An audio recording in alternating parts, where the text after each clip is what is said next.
Hello students, मेरा नाम है Archana Royla. Welcome back to my channel. आज मैं आपको कॉन्टिन्यूस सीरीज में क्वार्टाइल डेविएशन को कैसे निकालते हैं ये बताऊंगी।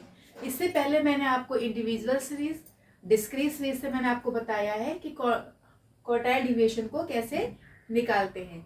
अब मैं आपको कॉन्टिन्यूस सीरीज से बताऊंगी कि किस तरीके से इसमें हम क्वार्टाइल डेविएशन को निकालते हैं। ठीक है, मैंने ये वीडियो जो है वो एक ही सीरीज नहीं डाली, क्योंकि अगर मैं एक ही वीडियो में सारी सीरीज डाल देती तो वीडियो बहुत ही लंबी हो जाती। ठीक है, तो मैंने क्या करा है कि अलग अलग वीडियोस में मैंने एक वीडियो में आपको मैंने इंडिविजुअल सीरीज बता रखी है, दूसरी वीडियो में मैंने आपको डिस्क्रीट सीरीज बता रखी है, और तीसरी वीडियो में मैंने आपको कॉन्टिन्यूस सीरीज बता रखी है, ताकि आप आसानी से उसको देखकर क्वार्टाइल डेविएशन को समझ सकें। ठीक है, सो स्टार्ट करते हैं कि कॉन्टिन्यूस सीरीज में हम क्वार्टाइल डेविएशन को कैसे निकालेंगे।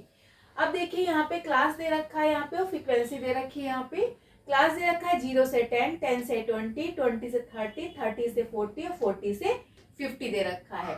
फ्रीक्वेंसी है यहाँ पे 4, 15, 28, 16 और 7 दे रखी है।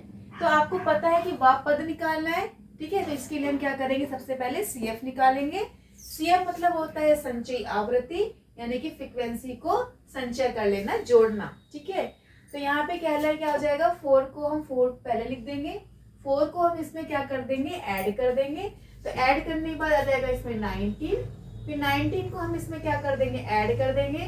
फिर आ जाएगा हमारा यहाँ पे 47, 47 को हम इसमें क्या कर देंगे, ऐड कर देंगे।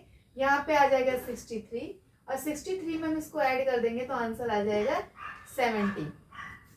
ओके, जो 70 आता है, जो लास्ट में फ्रीक्वेंसी ऐड होके आती है, तो वही हमारा क्या होता है, n की वैल्यू होती है। ओके, अब हम यहाँ पे सॉल्व करेंगे। तो यहाँ पे है हमारा Q1 n upon 4th item. Okay, फिर हम क्या करेंगे, 70 अपॉन 4th आइटम। ओके, इनको हम सॉल्व करेंगे तो कितना आएगा सॉल्व करने बाद, तो सॉल्व करने के बाद आ जाएगा यहाँ पे 17.5th आइटम। ठीक है, इसका दूसरा फॉर्मूला लगाएंगे, Q1 is equal to L1 plus I upon F, bracket में Q1 माइनस C लगाएंगे। ठीक है, अब ये देखिए यहाँ पे कि 17.5 कहाँ डिजर्व करता है, तो 17.5 जो है हमारे यहाँ पे डिजर्व करता है, 19 में आके डिजर्व करता है यहाँ पे आके। ठीक है, तो ये हमारा L1, ये L2, ये फ्रीक्वेंसी, और इसके ऊपर वाली वैल्यू हमारी क्या हो जाएगी, C हो जाएगी।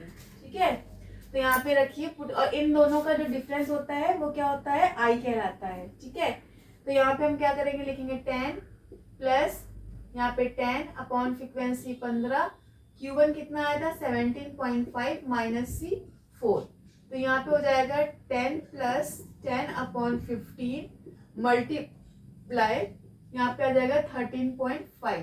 तो जब हम इसको सॉल्व करेंगे तो सॉल्व करने के बाद इसका आंसर आएगा हमारा यहाँ पे 19। ओके, अब हम निकालेंगे यहाँ पे Q3 निकालेंगे। ये हमारा क्या निकला है, Q1 निकला है। ओके, Q3 निकालेंगे यहाँ पे, तो ये जाएगा 3n अपॉन 4th आइटम, ये हो जाएगा 3 multiply 70 upon 4th item.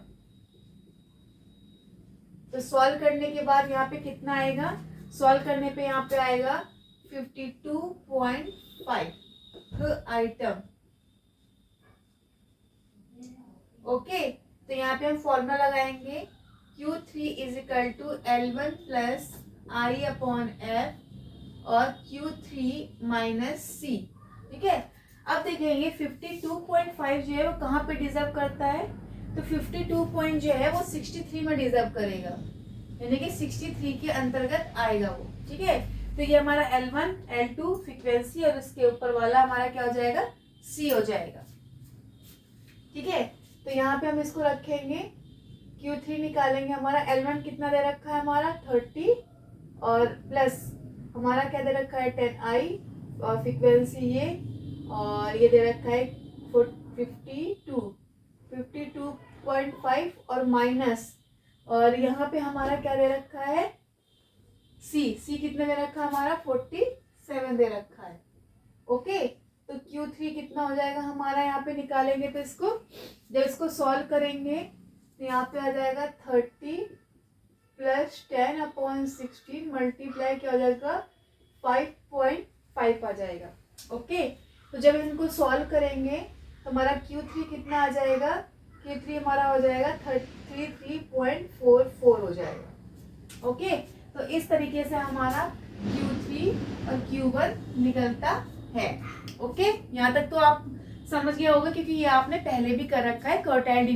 Quartile जब आपने निकाला था तो उसमें Q1 Q3 तो निकाला ही था। ठीक है, तो अब मैं आपको बताऊंगी QD को कैसे निकालेंगे, यानी कि चतुर्थक विचलन को कैसे निकालेंगे। फॉर्मूला रखेंगे यहाँ पे Q3 minus Q1 upon 2।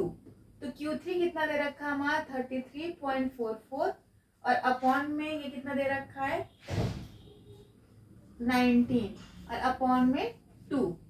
Okay, जब इनको हम सॉल्व करेंगे तो ये हमारा आंसर आ जाएगा यहाँ पे 14.44 और अपॉन में 2 आ जाएगा। तो जब इनको सॉल्व करेंगे तो 7.22 आ जाएगा इसका आंसर। ठीक है, फिर हम निकालेंगे यहाँ पे कोफिशिएंट ऑफ QD निकालेंगे।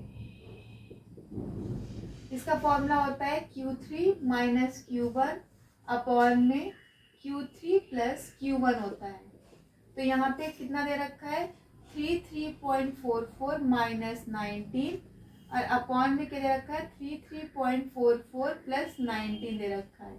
तो जब हम इनको सॉल्व करेंगे तो आएगा 14.44 और अपॉन में आ जाएगा 52.44। तो जब इनको सॉल्व करेंगे तो आंसर आएगा सॉल्व करेंगे तो आंसर आएगा 0.2754। ये इनका आंसर आ जाएगा। ठीक है, ये आंसर हो जाएगा। ठीक है, तो आई होप कि आपको समझ में आ गया होगा कि अगर कॉन्टिन्यूस सीरीज होती है तो कॉन्टिन्यूस सीरीज में हम क्वार्टाइल डिविएशन को कैसे निकालते हैं और कोफिशिएंट ऑफ क्वार्टाइल डिविएशन को कैसे निकालते हैं। ठीक है, तो अगर मेरी वीडियो आपको अच्छी लगी हो तो आप मेरे इस वीडियो को लाइक करिए और शेयर करिए और मेरे इस चैनल को सब्सक्राइब करिए। Thank you, Radhe Radhe.